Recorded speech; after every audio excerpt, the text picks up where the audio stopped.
చూడండి. కీర్తనలో 51వ అధ్యాయము మొదటి వచనంలో ఒక ప్రార్థనాపూర్వకమైనటువంటి మాట దేవునితో మాట్లాడుతున్న చూడండి. దేవా, నీ కృప చొప్పున నన్ను కరుణించుము. ఏమంటున్నాడు? నీ కృప చొప్పున. కృప అంటే అర్థం ఏమిటి? పొందుకోవటం.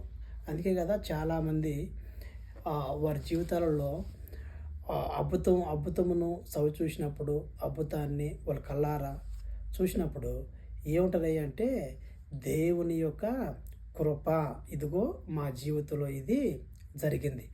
కాబట్టి అంటున్నాడు, ప్రభువా, నీ యొద్ద నుండి నాకు సహాయము పంపించి నీ కృప చొప్పున నన్ను కరుణించుము.